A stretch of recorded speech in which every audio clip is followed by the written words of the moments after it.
Good morning everyone. I hope you all are fine. Welcome to lecture number 18. Lecture number 18 में हम exercise के problems continue करेंगे। Last lecture में हमने question number 6 तक problems complete किए थे। अब हम question number 7 of exercise 3.5 continue करेंगे। ओके, लास्ट लेक्चर में हमने एक्सरसाइज 3.5 के क्वेश्चन नंबर 6 तक कंप्लीट किया था। आज उसका कंटिन्यूएशन लेक्चर नंबर 18 में होगा कि ना। तो चलिए हम प्रॉब्लम नंबर 7 से स्टार्ट करते हैं आज के लेक्चर में। So let us start the problem. See the question number 7 of exercise 3.5। तो देखिए क्वेश्चन नंबर 7 क्या कह रहा है। The product of 3 consecutive numbers is always divisible by 6। Verify this statement with the help of some example. ये कह रहा है कि आप कोई भी 3 कॉन्सिक्यूटिव नंबर्स लेंगे, एक के बाद एक सीक्वेंस नंबर लेंगे, तो वो नंबर 6 से डिवीजन हो रहा है। उसी तरह से आप आपको ऐसे ही examples verify this statement with the help of some example. आपको और भी थोड़े एग्जाम्पल्स लेके बताने हैं कि वो नंबर भी 6 से डिवीजन हो रहे हैं या नहीं। क्या कहा है यहाँ पे, कॉन्सिक्यूटिव 3 नंबर्स लेना है, प्रोडक्ट ऑफ कॉन्सिक्यूटिव 3 नंबर्स लेना है और उसका प्रोडक्ट आने के बाद आपको वो देखना है कि वो नंबर 6 से डिवीजन हो रहा है। इन्होंने ये कंडीशन के लिए ये कहा है कि वो नंबर 6 से डिवीजन होगा। आपको और भी थोड़े एग्जाम्पल लेके बताने हैं कि वो नंबर भी 6 से डिवीजन हो रहे हैं। ओके, तो यहाँ पे हमें एग्जाम्पल्स ही देने हैं। तो देखिए चलिए हम स्टार्ट करते हैं। Product of consecutive numbers. Consecutive numbers मतलब सीक्वेंस नंबर, एक के बाद एक। ओके, बीच में जंपिंग नहीं होनी चाहिए। हम एग्जाम्पल ले रहे हैं इसलिए हम एग्जाम्पल्स करके लिखते हैं। ओके ना। तो चलिए फर्स्ट एग्जाम्पल में कॉन्सिक्यूटिव नंबर में स्टार्टिंग करती हूँ 1 से ही। 1 × 2 × 3। देखिए 1 2 3 ये 3 नंबर्स तो हो गए और देखिए एक के बाद एक है, इसलिए इसे हम कहते हैं कॉन्सिक्यूटिव नंबर्स। अब इस कॉन्सिक्यूटिव नंबर्स का हम क्या फाइंड आउट कर रहे हैं, प्रोडक्ट। तो 1 2 × 2 2 3 × 6 है ना। आंसर क्या आया, प्रोडक्ट क्या आया 6। और यहाँ पे कंडीशन देखिए, इज ऑलवेज डिविजिबल बाय 6। जो आंसर आया वो आंसर 6 से डिवीजन होगा, तो होगा ना 6 एंड 6 इज डिविजिबल बाय 6 है ना। ये कंडीशन सैटिस्फाई कर रहा है एंड 6 इज डिविजिबल बाय 6। चलो दूसरा और एग्जाम्पल लीजिए। अब आप 2 से स्टार्ट कीजिए। 2 × 3 × 4 है ना, 2 3 4 सीक्वेंस नंबर। तो बताइए इसका मल्टीप्लिकेशन कितना आएगा। 2 3 × 6 6 4 × 24। अब बताइए क्या 24 6 से डिवीजन होता है, होता है ना। 24 इज डिविजिबल बाय 6 है ना। 6 4 × 24, तो 24 6 की टेबल में होता है। चलो दूसरा एग्जाम्पल लीजिए। अब 3 से स्टार्ट कीजिए। 3 × 4 × 5 तो कितना आएगा, 4 5 × 20 23 × 60 66 की टेबल में होता है ना। Yes, 6 10 × 60 60 is divisible by which 6 है ना। 60 भी 6 से डिवीजन हो रहा है। अब नेक्स्ट एग्जाम्पल 4 से स्टार्ट करते हैं। 4 × 5 × 6 4 5 × 20 26 × 120। अब बताइए 126 से डिवीजन होता है। यस, हाउ मच, कैसे आएगा, 6 20 × 120 है ना। तो 120 इज डिविजिबल बाय कौन से नंबर से, 6 से है ना। ये सारा नंबर 6 से डिवीजन हो रहा है ना। 120 डिविजन बाय 6 कब आएगा, 20 सा। फिर और भी एग्जाम्पल आप चाहे तो इस तरह से आप एग्जाम्पल लेते जा सकते हैं। 5th एग्जाम्पल भी हम ले सकते हैं। इन्होंने कोई सम एग्जाम्पल्स कहा है, कितनी एग्जाम्पल्स लेना है वो नहीं कहा है, तो हम एक और लास्ट एग्जाम्पल लिख देते हैं। 5 × 6 × 7 5 6 × 30 37 × कितना होता है, 210 एंड 210 डिवीजन हो रहा है, वो आपको चेक कर लेना है अगर आपको ओरली नहीं आता है। लेकिन मैं कहूंगी कि ये डिवीजन हो रहा है। कब आएगा, 210 35 6 × 35 इज इक्वल टू 210। ओके, फिर भी अगर आपको डाउट आए तो 210 को 6 से डिवीजन कीजिएगा, आपको क्वेश्चन में 35 आएगा। Okay, Therefore, these are some examples, है ना, ये थोड़े एग्जाम्पल्स हमने लिए हैं. सम एग्जाम्पल विच स्टेट, ये एग्जाम्पल्स क्या कह रही है, which states the product of 3 consecutive numbers is always divisible. ये क्या कह रही है एग्जाम्पल्स ये कह रही है कि जब आप product of 3 consecutive numbers find out करते हैं तो वो हमेशा ऑलवेज डिविजिबल बाय 6 से होते हैं. सारे नंबर कॉन्सिक्यूटिव प्रोडक्ट 6 से डिवीजन होते हैं करके ये एग्जाम्पल प्रूव कर रहा है. ओके, अब क्वेश्चन नंबर 8. क्वेश्चन नंबर 8 में देखिए क्या दिया है. The sum of 2 consecutive odd number is always divisible by 4. अभी हमने क्या किया था, प्रोडक्ट ऑफ 3 कॉन्सिक्यूटिव नंबर्स, और यहाँ पे कोई इवन ऑड का कंडीशन नहीं था. यहाँ पे हमने सीक्वेंस ले लिया है 1 2 3 2 3 4 3 4 5 इस तरह से. लेकिन देखिए यहाँ पे कंडीशन दिया है. कंडीशन क्या है, the sum of 2 consecutive odd number. क्या कह रहा है ये, ऑड नंबर. कौन से नंबर्स हमें लेने हैं, कॉन्सिक्यूटिव नंबर्स लेने हैं, लेकिन वो कॉन्सिक्यूटिव नंबर कैसे होने चाहिए, ऑड, यानी कि उनके बीच में इवन नंबर नहीं आना चाहिए. Is divisible bye 4. और ये कह रहा है कि जब आप 2 कॉन्सिक्यूटिव ऑड नंबर को सम यानी कि प्लस करेंगे तब आपका आंसर किससे डिवीजन होगा, 4 से. Verify this statement with the help of some example. तो आपको इस स्टेटमेंट को एग्जाम्पल की तरह वेरीफाई करना है. ओके ना, तो चलिए हम क्या लेते हैं, sum of 2 consecutive number odd numbers. तो हमें यहाँ पे भी हम एग्जाम्पल्स लेते हैं. आपको ऑड नंबर्स के बारे में पता ही है, तो सब बताइए सबसे पहले ऑड नंबर कौन सा है, 1. 1 के बाद दूसरा ऑड नंबर कौन सा है, 3, है ना. बीच में जो 2 है वो इवन नंबर है. Is it. तो 1 और 3 का क्या करना है आपको, सम किया तो आपको क्या आएगा, 4. और आंसर में क्या है, एंड हमें क्या चाहिए, डिविजिबल बाय 4. तो 4 से डिवीजन होगा ना, एंड 4 is divisible by 4. चलो दूसरा देखिए, दूसरा एग्जाम्पल क्या लेंगे आप, 3 के बाद कौन सा ऑड नंबर है, 5. बीच में 4 इज इवन, तो 3 + 5 8. अब बताइए 8 4 से डिवीजन होता है, हाँ, क्यों, कब आएगा, 4 2 8. सो 8 इज डिविजिबल बाय 4. एक चीज आपको याद रखनी है, आपको सीक्वेंस नंबर लेना है, कॉन्सिक्यूटिव नंबर्स ही लेना है. आपने यहाँ पे 3 लिया, उसके बाद आप 7 लेंगे, बीच में 5 मिस कर दिया तो वो रॉन्ग होगा. ठीक है, अब देखिए 5 के बाद ऑड नंबर कौन सा है, 7. 5 + 7 12. तो 12 4 के टेबल में होता है, यस. 4 3 12, है ना. तो 12 इज डिविजिबल बाय 4. 12 भी 4 से डिवीजन हो रहा है ना. नेक्स्ट क्वेश्चन 4 का नेक्स्ट क्वेश्चन, 4th एग्जाम्पल में 7 के बाद ऑड नंबर कौन सा है, 9. तो 7 + 9 कितना होगा, 16.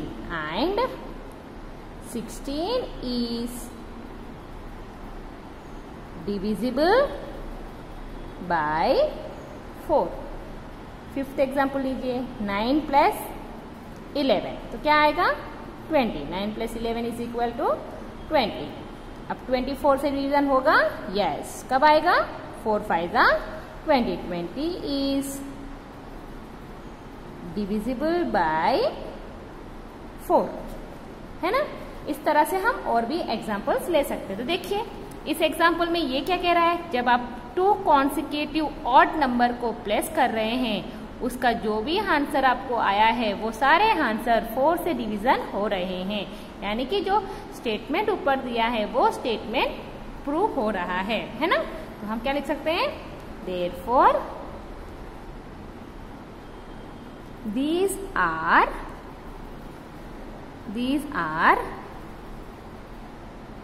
some examples which state that the, हमने क्या किया यहाँ पे, सम किया है, सम ऑफ टू कॉन्सेक्यूटिव, कौन से नंबर हमने लिए हैं, odd number, consecutive odd number is, किससे डिवीजन हो रहे हैं, 4 से, इज डिविजिबल बाय 4। ओके, ये हमने थोड़े एग्जाम्पल से स्टेटमेंट को वेरीफाई कर दिया है। अब हम क्वेश्चन नंबर 9 करते हैं। क्वेश्चन नंबर 9 देखिए, क्वेश्चन नंबर 9 क्या कह रहा है हमारा, in which of the following expression prime factorization has been done, यानी कि आपको नीचे थोड़े एक्सप्रेशंस दिए हैं, उस एक्सप्रेशन में से आपको ये बताना है कि कौन सा एक्सप्रेशन में प्राइम फैक्टराइजेशन किया है और कौन से एक्सप्रेशन में प्राइम फैक्टराइजेशन नहीं किया है। ओके, देखिए उसमें फर्स्ट क्वेश्चन किस तरह से है, आपको यहाँ पे पहले से उन्होंने प्राइम फैक्टराइजेशन करके तो दिए हैं, उन्होंने फैक्टराइजेशन तो कर दिया है, बस आपको ये चेक करना है जो फैक्टराइजेशन उन्होंने किया है वो प्राइम फैक्टराइजेशन है या नहीं है। ओके, तो इसे आप डायरेक्ट देख के ही बता सकते हैं, बस इतना है कि आपको प्राइम नंबर और कॉम्पोजिट नंबर का डिफरेंस पता होना चाहिए, कि आपको ये पता होना चाहिए कि प्राइम नंबर किसे कहते हैं, कॉम्पोजिट नंबर किसे कहते हैं, तभी आप उसे देख के बता सकते हैं। जैसे कि क्वेश्चन नंबर 1 देखिए, क्वेश्चन नंबर 1 में क्या दिया है, 24 का फैक्टराइजेशन कैसे किया इन्होंने, 2 × 3 × 4। अब आपको ये चेक करना है कि ये 24 का फैक्टराइजेशन जो किया है, अब ये देखिए फैक्टराइजेशन तो करेक्ट है, अब जब इसे मल्टीप्लाई करेंगे तो आपको 24 ही आएगा, 4 3 = 12, 12 2 = 24, यानी कि ये फैक्टराइजेशन तो करेक्ट है। लेकिन प्रॉब्लम क्या है, आपको ये चेक करना है कि वो प्राइम फैक्टराइजेशन है या नहीं है। तो चेक कीजिए, यहाँ पे जो ये नंबर्स इन्होंने यूज़ किया है फैक्टराइजेशन में, इन्होंने जो नंबर्स यहाँ पे यूज़ किया है, क्या वो सारे नंबर्स प्राइम नंबर्स हैं? 2 प्राइम नंबर है, इट इज़ करेक्ट। 3 भी प्राइम नंबर है, ये भी करेक्ट है। 4 प्राइम नंबर है? नहीं, 4 क्या है? 4 इज ए कॉम्पोजिट नंबर। तो आप बताइए क्या ये फैक्टराइजेशन प्राइम फैक्टराइजेशन है? नहीं है ना, क्योंकि यहाँ पे एक कॉम्पोजिट नंबर यूज़ कर दिया है, इन्होंने कॉम्पोजिट नंबर यूज़ किया है इसे फैक्टराइजेशन करने के लिए, इसलिए ये फैक्टराइजेशन प्राइम फैक्टराइजेशन नहीं है। ओके, तो हम क्या लिखेंगे यहाँ पे, it is not a prime factorization. Okay, आपको ये तो पता चल गया कि क्यों, क्योंकि ये 4 जो है वो प्राइम नंबर नहीं है, है ना। मैंने यहाँ पे रीजन नहीं लिखा है, लेकिन आपको याद रखना है कि ये प्राइम नंबर, ये प्राइम फैक्टराइजेशन क्यों नहीं है। ठीक है, अब नेक्स्ट क्वेश्चन देखिए, नेक्स्ट क्वेश्चन इसमें दिया है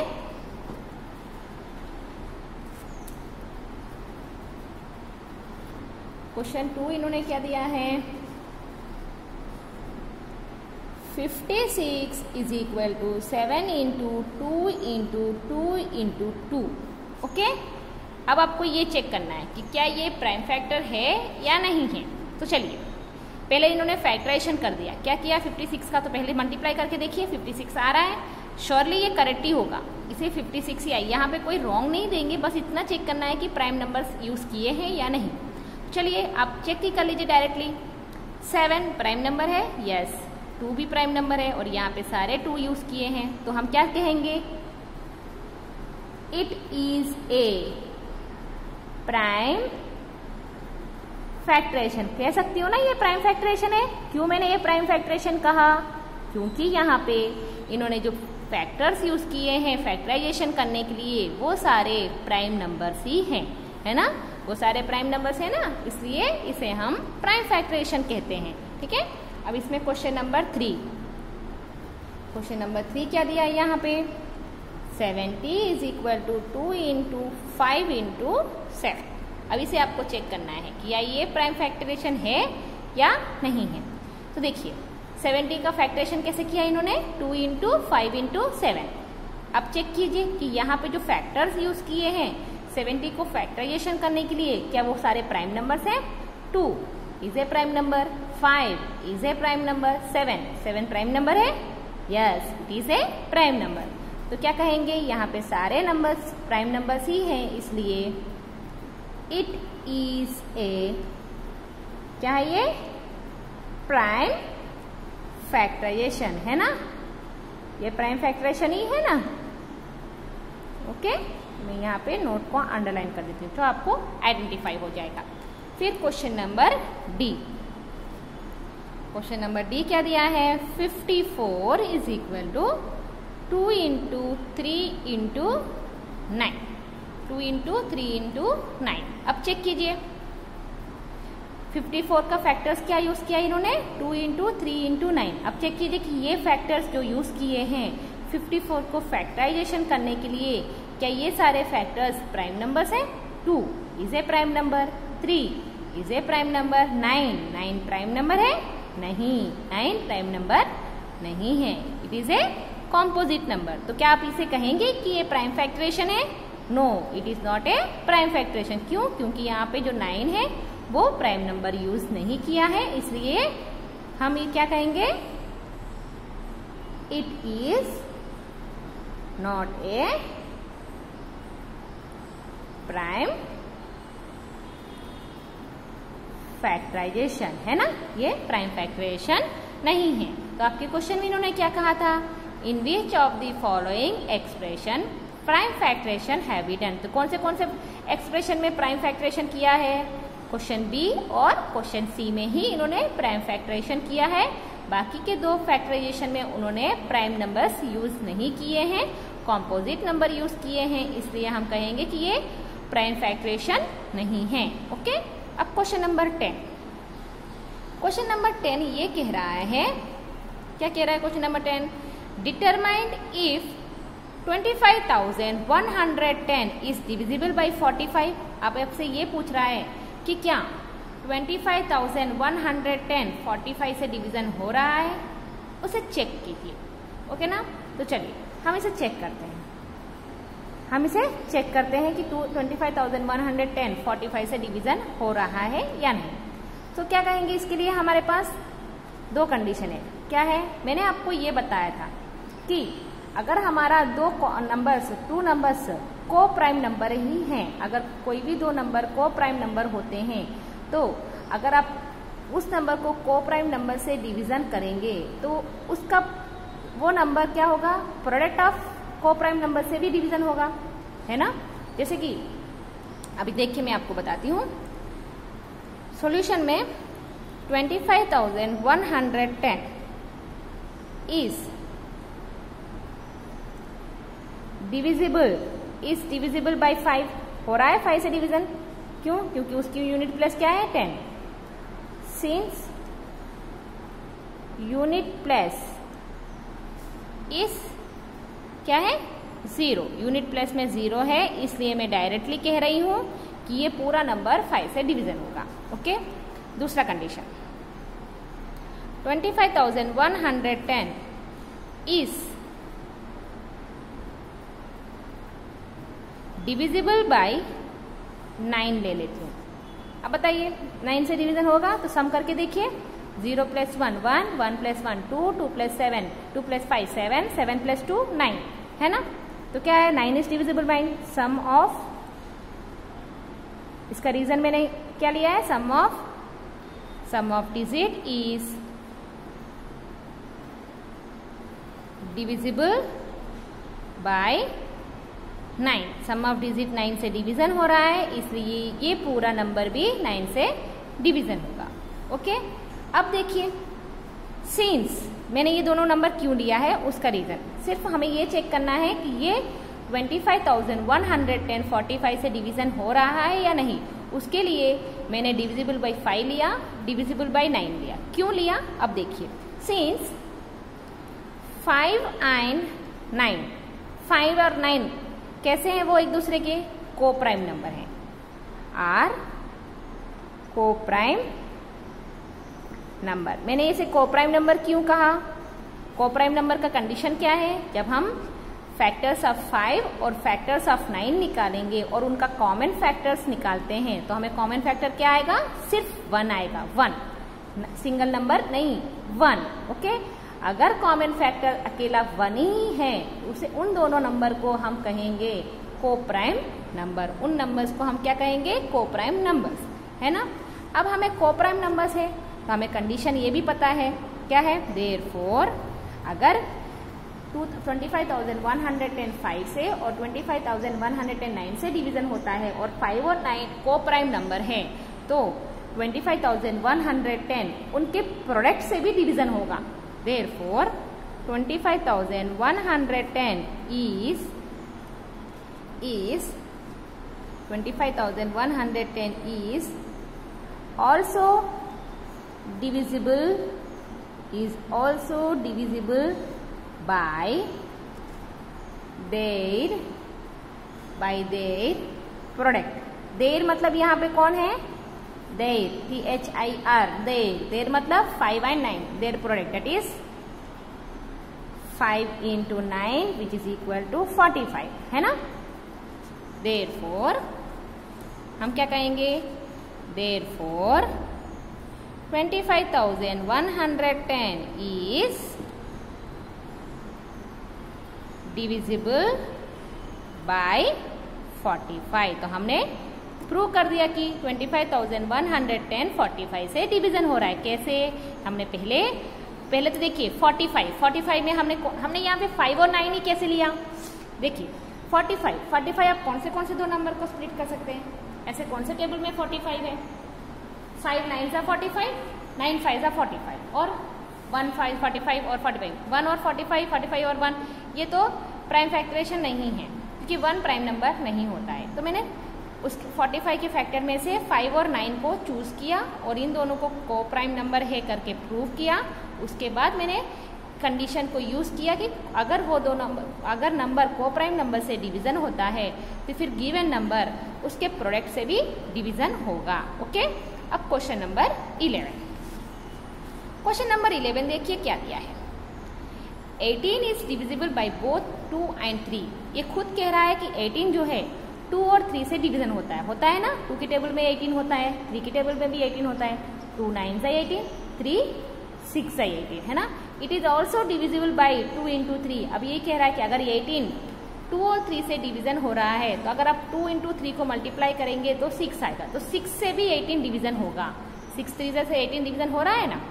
एक कंडीशन उन्होंने खुद दिया है। अब इसी कंडीशन को यूज करके similarly A number is divisible by both 4 and 6। आपको एक ऐसा नंबर लेना है जो 4 और 6 से डिवीजन हो और जो नंबर आपने लिया है वो नंबर 4 और 6 का मल्टीप्लाई करने के बाद 24 आएगा, तो 24 से भी डिवीजन होना चाहिए। तो क्या ये हो सकता है? If not give an example to justify your answer. अगर ऐसा नहीं हो सकता तो आप अपने एग्जाम्पल से बताइए कि ऐसा नहीं हो सकता। जैसे कि देखिए इन्होंने एक एग्जाम्पल दिया है, इन्होंने 18 लिया है और 18 2 और 3 से डिवीजन हो रहा है। 18 उन दोनों के प्रोडक्ट से भी डिवीजन हो रहा है ना। अब आपको ऐसा नंबर लेना है जो 4 से 6 से डिवीजन हो और जो नंबर आपने लिया है वो नंबर इन दोनों के प्रोडक्ट से भी डिवीजन होना चाहिए। तो बताइए मस्ट ऑल्सो मतलब कंपल्सरी। तो चलो एक एग्जाम्पल लीजिए, अगर आपका कंडीशन सेटिस्फाई करता है तो उसे प्रूव कीजिए, अगर नो है तो उसे प्रूव करना है। ओके ना। तो चलिए मैं यहाँ पे एक नंबर ले लेती हूँ। पहले मैं यहाँ पे एक रीजन ले लेती हूँ। यहाँ पे नंबर क्या लेते हैं हम? एक ऐसा नंबर लीजिए जो 4 और 6 से डिवीजन हो रहा है, तो 36 ले सकते हैं, है ना। 36 4 9 36 और 6, है ना। 6 के टेबल में भी 36 डिवीजन होगा। 6 6 36 हो रहा है ना। और ऐसा कोई नंबर जो 4 और 6 से डिवीजन हो, तो 4 3 12, 3 2 12, 6 2 12 हो रहा है ना। अब 12 लेना है तो ले सकते हैं। 12 जो है 4 से भी डिवीजन होता है, 12 जो है 6 से भी डिवीजन होता है। और अगर आप चाहें तो 36 ले लीजिए, 4 से डिवीजन हो रहा है, 6 से डिवीजन हो रहा है ना। तो चलिए मैं 36 ले लेती हूँ। ओके ना। एग्जाम्पल लेके पहले मैं एग्जाम्पल लेती हूँ, उसके बाद मैं प्रूव करती हूँ। एग्जाम्पल, लेट नंबर इज, क्या लिया मैंने? 36। नाउ 36 जो नंबर हमने लिया है 36 इज डिविजिबल, ये जो 36 है डिविजिबल बाय बोथ, है ना, दोनों से डिवीजन होगा ना, कौन से दो से, 6 एंड 4 से, 6 और 4 से दोनों से डिवीजन हो रहा है ना। बट जब आप 6 और 4 को मल्टीप्लाई करेंगे, क्या लिखेंगे हम, but 4 into 6 which is equal to 24, है ना, 24, but 4 into 6 is equal to 24 and 36 is not divisible, 36 जो है नॉट डिविजिबल बाय किससे, हम 24। कंडीशन क्या था, कंडीशन ये था कि अगर 18 2 और 3 से डिवीजन होता है तो 2 इंटू 3 जो आंसर आएगा 6, तो 6 से भी 18 डिवीजन होना चाहिए। तो यहाँ पे हमने नंबर क्या लिया है, 36। अगर 36 4 और 6 से डिवीजन होता है, जब आप 4 और 6 को मल्टीप्लाई करेंगे 24, तो 36 24 से भी डिवीजन होना चाहिए। लेकिन कंडीशन के अकॉर्डिंग से ये 36 24 से डिवीजन नहीं हो रहा है, तो हम क्या कहेंगे, therefore a number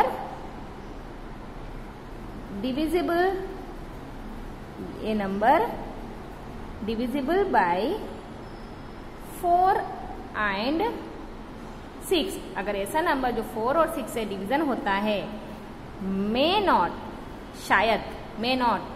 be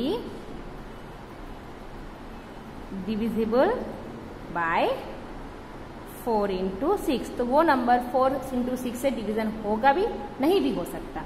okay, अब question number 12, last question of this exercise. Question number 7 देखिए, I am the smallest number having 4 different prime factors, can you find me.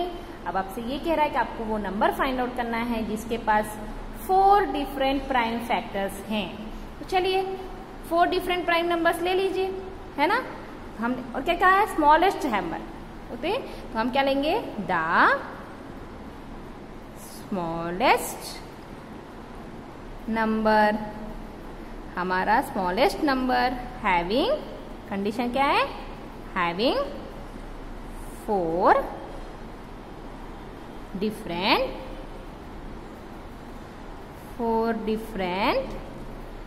Prime factors. तो चलिए प्राइम फैक्टर्स लीजिए। 4 कहाँ से start होता है, 2 3 5 7, है ना, यही फर्स्ट 4 प्राइम फैक्टर्स है ना।